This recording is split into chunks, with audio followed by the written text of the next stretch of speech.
שלום אירנה. יונית הסקרנית מגלה ארצות. על יונה קטנה ומיוחדת שהגשימה חלום.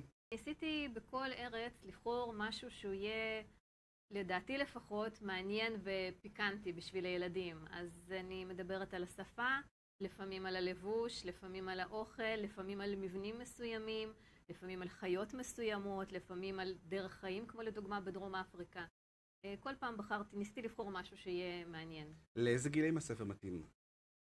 הספר מתאים לילדים בגילי ה5-9, זאת אומרת בגילי של נאמר סוף גן, אז אני חושבת שכדאי להקריא את זה לילדים, והחל מכיתה א' וב' הילדים כבר יכולים לקרוא את זה לבד.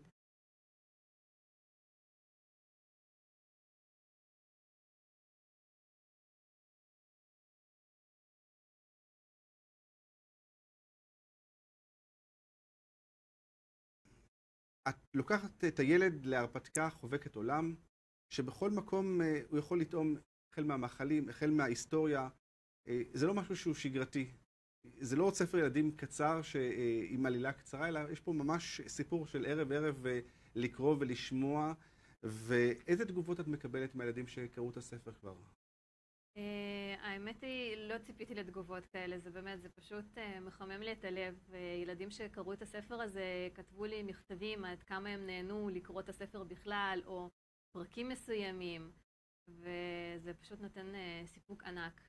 אתמול גם פגשתי אימא שהבן שלה קרא את הספר, והיא אמרה לי שהוא פשוט לא היה מוכן לקרוא שום ספרים, וזה הספר הראשון שהוא קרא בהנאה לבד, ואין יותר מספק מזה.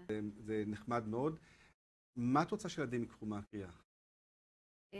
אני בעיקר רוצה לעורר את הסקרנות שלהם, שידעו שיש ארצות אחרות, שיש אנשים אחרים, שיש מקומות אחרים, שיש אנשים שהם שונים מאיתנו, חיים בתנאים שונים, שיפתחו את הראש ושזה רק יהיה קצה הקרחון, שאחר כך באמת ילכו וישאלו שאלות וילמדו עוד דברים. נפלא. אני מאחל לך הצלחה עם הספר יונית הסקרנית מגלה ארצות, שיצא בהוצאת אוריון. תודה רבה שהגעת אלינו. תודה. תודה רבה לך.